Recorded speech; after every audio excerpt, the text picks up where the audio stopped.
ما میدانیم که این شخص گناهکار است. اینکه او گناهکار است یا نه من نمیدم. فقط یک چیز میدانم که کور بودم و اکنون میبینم. تا حالا شده احساس کنی زندگیت تاریک است و نمیتوانی راهت را ببینی؟ میخوای ببینی عیسی چگونه میتواند نور و بینایی واقعی را به زندگی تو بیاورد؟ فصل 9 یوحنا داستان مرد نابینای مادرزادی را روایت میکند. این فصل به ما میآموزد که عیسی میتواند تاریکی را روشن کند، حتی در زندگی کسانی که سالها در محدودیت و ناتوانی بوده‌اند. او نشان میدهد که بینایی فیزیکی و بینایی روحانی با هم مرتبط است و خدا میتواند زندگی ما را کاملا تغییر دهد. در این فصل مرد نابینا از بدو تولد نابینا به دنیا آمده بدون امید به بینایی. شاگردان از عیسی میپرسند آیا این مرد یا پدرانش گناه کرده اند؟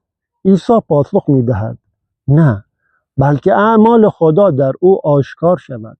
این به ما میآموزد که مشکلات و محدودیت ها می توانند فرصت هایی برای آشکار شدن قدرت و جلال خدا باشند.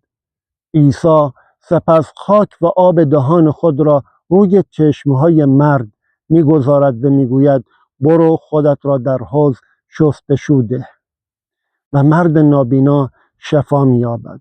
این معجزه نشان می‌دهد که گاهی خدا با روش‌های ساده اما معجزه آسا زندگی ما را روشن می‌کند. با گذر زمان مرد شفا یافته بینایی روحانی هم پیدا می‌کند و به ایمان می‌رسد. من ایمان آوردم پروردگارا. رهبران مذهبی بینایی داشتند اما کور از حقیقت بودند. قادر به دیدن نور واقعی نمی شوند. این فصل یادآوری می کند که بینایی واقعی هم جسمانی و هم روحانی در عیسی مسیح یافت می شود. اگر امروز احساس می کنی در تاریکی هستی، چه به لحاظ فیزیکی و چه روحانی، عیسی تو را دعوت می کند بیا و ببین حقیقت را در کتاب مقدس و در زندگی او. او نور جهان است و می تواند چشمهای کور ما را باز کند و مسیر زندگی ما را روشن سازد. دوست عزیز، به نظر تو تاریکی در زندگی امروز ما چه چیزهایی است و عیسی چگونه می تواند آن را روشن کند؟ تجربه خودت را در کامنت ها بنویس. در برکت و فیض خداوند باشید.